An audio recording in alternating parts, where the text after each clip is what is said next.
Glover, qui est donc responsable marketing France chez Your Surprise et qui va nous parler de cross-border e-commerce et nous expliquer comment conquérir de nouveaux marchés internationaux. Léontine, je te laisse la parole. Bonjour à tous, à toutes. Je ne sais pas comment ça... Voilà, hop, une en arrière. Donc d'abord, merci d'être venu. Moi, je suis Léontine Le Glover-Kroesbeek. Je suis hollandaise, j'ai vécu 10 ans en France. Donc mes excuses si mon français n'est pas toujours parfait, mais j'essaie de faire au mieux. Je travaille chez Your Surprise. On est une boutique en ligne de cadeaux personnalisés et depuis qu'on a été fondé, notre but était toujours de croître dans les marchés extérieurs que la Hollande. Et donc on a fait pas mal d'expériences dans les 10 dernières années qu'on existe et je suis là pour vous raconter un petit peu ce que nous on fait pour la stratégie marketing et logistique pour accéder à ces nouveaux pays. Et je vais vous raconter un petit peu aussi comment on fait pour rendre tout ça aussi rendable, donc pour le retour sur investissement. D'abord, je vais vous parler un tout petit peu de Your Surprise. Je ne sais pas si vous connaissez, mais on a une boutique en ligne, donc je vous disais, de cadeaux personnalisés. En 2005, on a été fondé. On a commencé aux Pays-Bas. Je ne sais pas si ça va avec le microphone, mais on a commencé aux Pays-Bas. Gerbrand Verton, Wouter de Vries sont les directeurs. On a commencé avec une chanson personnalisée. Ça marchait plutôt pas mal en Hollande à l'époque. Mais le problème était quand même que nos clients ne revenaient pas parce que finalement, si on avait proposé une chanson personnalisée à une personne, on ne revient pas facilement pour offrir cette même chanson à une autre personne. Très rapidement, on s'est dit, c'était déjà un peu le but aussi au moment qu'on a commencé avec notre boutique, de se lancer dans d'autres pays. D'abord, on a commencé à traduire le site yoursurprise.nl en yoursurprise.com, qui a été très rapidement mis aussi accessible pour yoursurprise.co.uk. Donc en 2016, c'est vraiment la Grande-Bretagne qu'on a essayé d'y aller, de viser. Après, c'est en 2009, c'est la Belgique et l'Allemagne.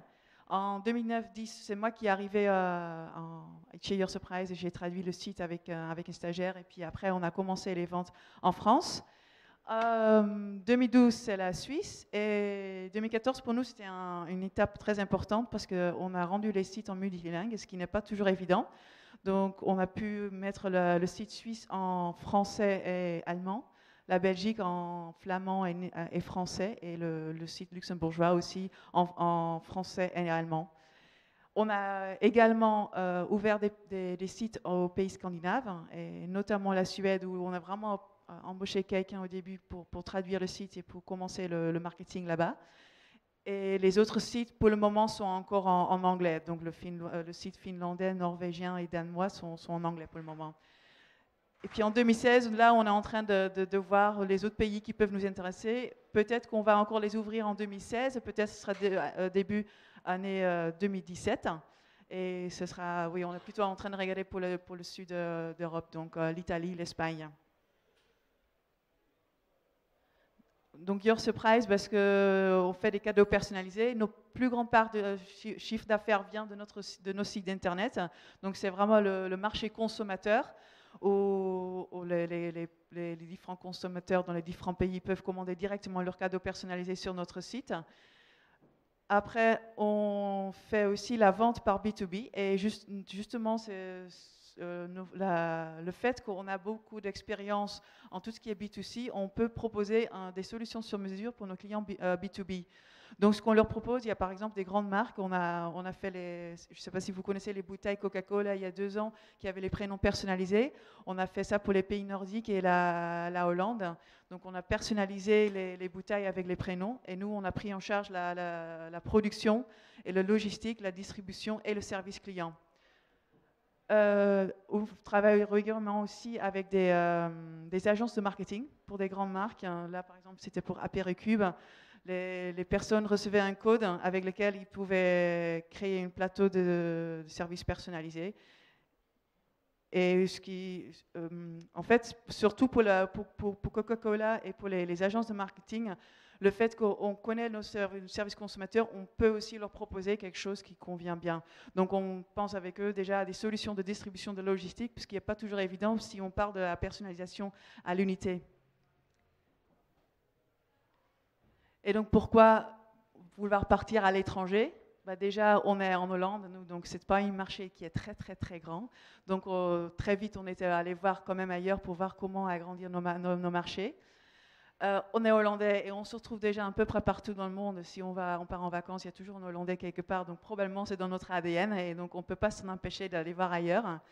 Et on a vraiment dans l'entreprise une envie d'entreprendre. Donc c'est vraiment, je pense que ça c'est très important si vous voulez partir à l'étranger, c'est que dans l'entreprise même, tout le monde a vraiment envie d'aller voir ailleurs, de voir ce qu'on peut faire dans d'autres marchés. Et donc après, à vous, posez-vous la question, pourquoi pour vous ce serait la raison de partir à l'étranger. Je pense que c'est très important de le savoir en avance, parce que ça vous permet ensuite de poser les bons objectifs aussi. Pourquoi ouvrir à un certain pays? Ben nous, on a toujours choisi la facilité. On est en Hollande et le marché belge est quand même tout près. C'est déjà hollandais, donc c'était très simple. On a regardé nos compétences linguistiques aussi et l'anglais était parlé au sein de l'entreprise, donc on a choisi d'ouvrir le site en anglais. Donc regardez bien ce que vous avez déjà. Si vous avez quelqu'un qui parle très bien espagnol et qui a envie de s'y lancer et vous avez envie de travailler avec cette personne-là pour ouvrir le marché espagnol, je pense que ce serait une très bonne chose de rendre quelqu'un responsable de ce pays-là. Après, aussi la facilité au niveau de l'accessibilité. Donc si vous êtes en France, la Belgique, l'Allemagne, l'Espagne, ils sont beaucoup plus près que par exemple la Russie, qui reste toujours un marché quand même très compliqué, je pense, à y aller. Et les concurrents, comment est déjà le marché? Parce que par exemple, si on prend le marché allemand ou le marché néerlandais, ou tout ce qui est Internet, ils sont déjà très saturés. C'est pas forcément facile. Nous, on a vu ça, par exemple, au niveau de la Grande-Bretagne. C'est un marché qui est vraiment pas facile d'accès parce qu'il y a beaucoup de concurrents. Le délai de transport sont plus longs pour nous puisqu'on livre à partir de la Hollande. Et donc, du coup, on a des difficultés à concurrencer avec nos concurrents en Angleterre. Donc, on a fait le choix de prendre, de viser plus les pays plus faciles d'accès. Donc, nos marchés le plus importants pour nous sont maintenant la Belgique, la Hollande, l'Allemagne et la France. Et la Suisse est quand même une partie très importante maintenant aussi. Donc c'est pour ça ce que je vous dis, c'est que choisissez la facilité.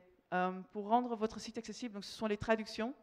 Vous pouvez bien sûr travailler avec quelqu'un d'externe qui va vous traduire tout le site, ça ne pose aucun problème. Mais pensez aussi à comment faire ensuite, parce que le site continue à se développer. Tout ce que vous allez faire, de toute façon, va être en plusieurs langues. Donc à chaque fois, ça doit être vraiment une question qui doit se poser pour chaque développement en interne.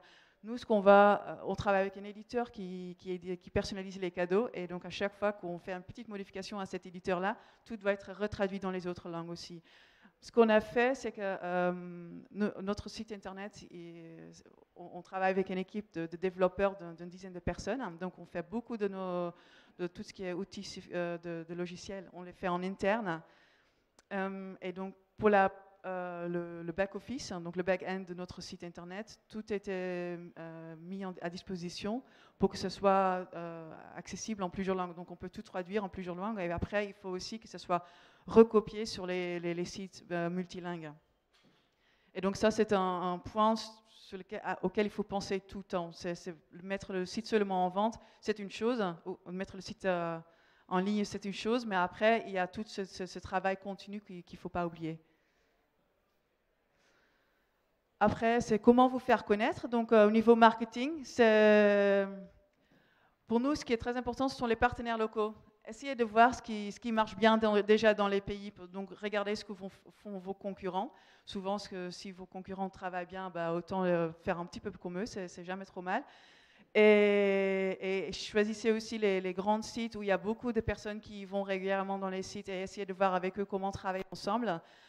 Le fait que nous, on fait du B2B nous permet, par exemple, d'aller voir chaque site internet et de toujours s'imaginer qu'est-ce que pourrait être le partenariat avec lequel de trouver un partenariat sur lequel on peut travailler. Donc, par exemple, si on voit un site internet et au début, c'est nos commerciaux qui vont les acquérir, vont les contacter pour faire nos produits en vente. Si après pour le site internet c'est pas trop intéressant, après le contact est passé à nos agences de marketing, à nos marketeurs, pardon. Et on va regarder comment on peut travailler ensemble pour faire par exemple une campagne pour les cadeaux de Noël ou ce genre de choses, ou pour faire une campagne emailing ensemble. Google reste quand même, je pense pour tout le monde, très important. Nous, ce qu'on a décidé de faire, c'est que pour chaque pays, on a un compte différent.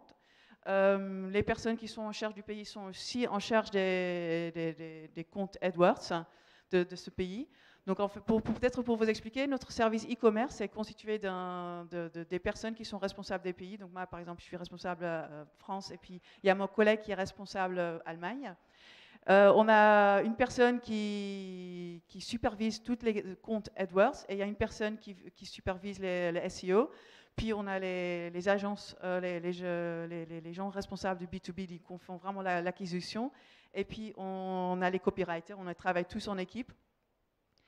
Et la personne en charge de SEA, donc AdWords, il supervise aussi les autres pays. Donc c'est les personnes responsables du pays. Donc moi je m'occupe des campagnes AdWords, mais après c'est lui qui supervise pour voir si tout se passe bien et si je dois adapter quelque chose ou s'il y a de nouvelles campagnes à lancer. Donc on travaille vraiment ensemble là-dessus.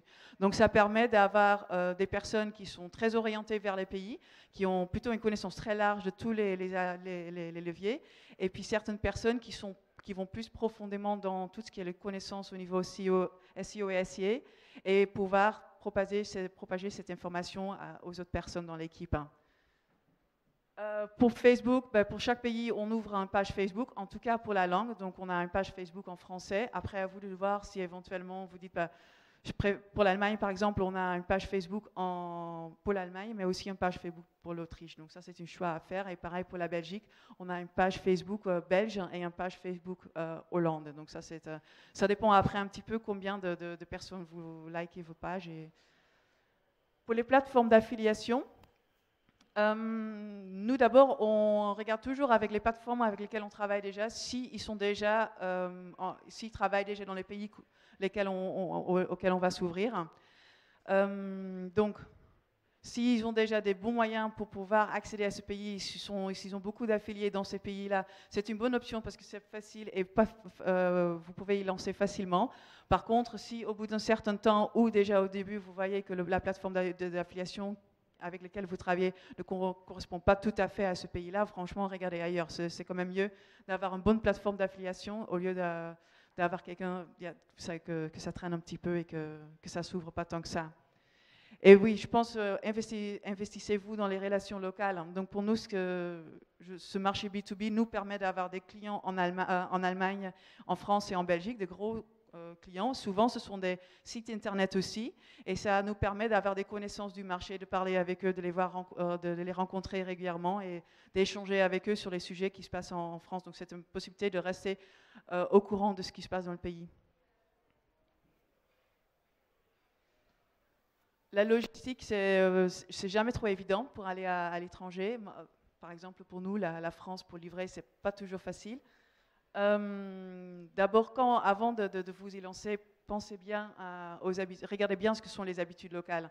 Par exemple, je sais qu'en France, le point relais est beaucoup plus commun qu'en Hollande. En Hollande, on livre beaucoup plus à domicile qu'en France. Mais par contre, en Hollande, par exemple, on veut vraiment avoir le colis le jour même, le lendemain, voire même dimanche. Donc les exigences par pays sont vraiment très différentes. Il faut vraiment se renseigner à l'avance ce qui est normal dans le marché où vous allez. Après, pour le choix de transporteur, nous, on travaille, c'est un peu pareil comme pour la plateforme d'affiliation. Donc, on regarde d'abord notre transporteur actuel, parce que pour travailler avec son transporteur actuel, l'avantage c'est qu'au niveau, au niveau logistique en interne, c'est beaucoup plus simple de donner tous les colis d'un seul coup, au lieu de faire un tri déjà au sein de la logistique. Donc, on regarde d'abord avec notre transport actuel ce qu'il fait sur le marché. Si ça ne convient pas, on peut aller voir pour un transporteur local, mais rendez-vous bien compte, si vous travaillez avec votre transporteur, que tous les suivis doivent être traduits aussi dans la langue. Parce que souvent, le transporteur, par exemple, nous, on travaille avec PostNL, la poste hollandaise, livre pas directement eux-mêmes dans le pays, mais ils livrent avec un réseau de distribution. Donc, il faudra bien voir avec le réseau de distribution ils livrent et quels sont les délais de livraison dans le pays même. C'est pas toujours la première information qu'ils vont vous donner, mais essayez bien de le savoir parce que ça vous permet de communiquer les bonnes informations à vos clients. Et surtout pour le service client, de bien renseigner les clients quand ils les ont au téléphone. Parce que comme ça, au moins, on peut leur prévenir, ce sera tel ou tel transporteur qui vous livre. Si le suivi est traduit en français ou en allemand ou en hollandais, au moins vous pouvez le faire suivre par email aussi, ou le transporteur pour contacter directement le client. Donc ça, ce sont des choses importantes à savoir. Pour la douane, oui, nous on a toujours choisi de rester en Europe, surtout pour le début. Là maintenant, on est en Suisse aussi depuis quelques années. Il faut savoir ce que vous allez faire avec les douanes, parce que ça, surtout pour des colis un peu plus élevés de frais, il y a des frais de douane à régler. Est-ce que vous remettez ça à vos clients? Dans ce cas-là, il faut bien penser à les renseigner avant. Si ce sera à vous de prendre en charge les douanes, il faudra voir avec votre transporteur comment le faire. Donc ça, c'est pour ça, si vous choisissez la facilité, regardez d'abord, je pense, les pays européens où au moins il y a qui font partie de Schengen.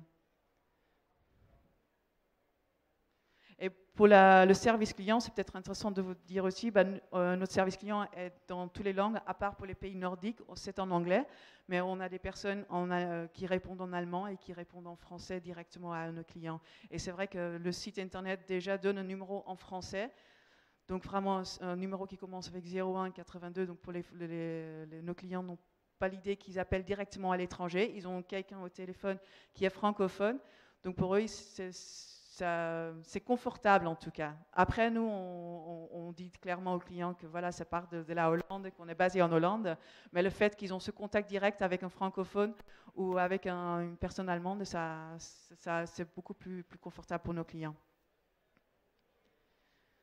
Après, c'est très important aussi quand vous allez dans un autre pays que finalement, il va falloir avoir un chiffre d'affaires qui est assez haut et qui vaut le coup d'y investir. Donc nous, on fait le choix d'investir, mais à des coûts le moindre possible. Donc c'est vraiment un choix qu'on a fait depuis le début. On travaille avec un locuteur natif. Donc là, pour la France, c'était moi au début. Pour l'Allemagne, par exemple, ma collègue Nicole. On peut faire tout. Donc en fait, c'est vraiment les personnes qui vont développer ce pays. Donc c'est les développeurs du pays, donc qui vont traduire, qui vont faire le service client, qui vont faire le marketing. Et le but, c'est que finalement, si ça marche bien, qu'on embauche quelqu'un qui va pouvoir aider. Donc là, pour la France, on a une stagiaire qui est là presque tous les 6 mois. On a toujours un stagiaire français qui nous aide, surtout pour le marketing et le B2B. Puis on a une personne qui fait du service client maintenant. Et c'est vrai que ça me permet, moi, de faire plus de marketing. Donc ça, c'est très bien. Oui, en travaillant avec les partenaires locaux et de trouver une solution qui fait gagner aux deux côtés, ça permet d'avoir des solutions qui... C'est pas trop cher. Parce qu'après, nous, on préfère pas avoir un budget énorme et d'aller voir directement les grosses publishers pour dire, voilà, vous avez 30 000 € et regardez comment... vous ramenez nos clients, on regarde avec les partenaires locaux pour travailler ensemble. Ce n'est pas des grosses quantités de personnes qui viennent vers nous, mais petit à petit, ça augmente. Pareil pour les affiliés et pour les partenaires, si on travaille sur si on y met vraiment un budget, on travaille toujours sur une base de commission. De temps en temps sur CPC aussi parce qu'on n'a pas le choix, bien sûr. Mais si c'est possible, on essaie toujours de travailler sur une base de commission. Au moins, on sait que si les clients nous reviennent, qu'ils ont acheté quelque chose et que ça nous a apporté quelque chose. Pour tout ce qui est AdWords, on guide vraiment sur tout ce qui est ROI. Donc la valeur de la commande est très important par rapport à ce qu'on y a dépensé. Ça veut dire que, par exemple, on a des campagnes branding aussi, mais le fait que les campagnes branding nous ramènent beaucoup de clients à moindre coût, ça fait que notre ROI AdWords peut être trop haut et on peut l'estimer trop haut. Donc on a fait le choix de séparer nos campagnes branding de nos campagnes search pour au moins être sûr que nos campagnes search correspondent bien aux ROI que nous sont imposés aussi. Et je pense que ce qui est très important, c'est que si vous donnez une expérience positive à vos clients par le biais de votre site internet, par le biais de tous les contacts que vous avez avec votre client, après ils reviennent, ils en parlent autour d'eux et vous créez un fidèle client de cette façon-là. Après, peut-être encore, ce que je disais tout à l'heure au niveau de l'équipe e-commerce, ce qui se passe, c'est que pour tout ce qui est emailing et communication, on travaille ça aussi on travaille ça aussi en équipe. Donc en fait, si on décide pour Noël de faire une certaine campagne, on le traduit tous pour ces pays-là aussi. Par contre, s'il y a des différences de dates, hein, comme la fête des pères ne tombe pas toujours sur les mêmes dates, on le prépare bien en avance et après c'est mis en ligne au moment voulu pour chaque pays. Donc voilà. Il nous reste 3 minutes. Est-ce que quelqu'un a une question? Est-ce que je peux te... Oui, ben voilà, c'était les questions de toute façon. Pas de questions. Eh ben, merci beaucoup, Léontine. Merci à vous.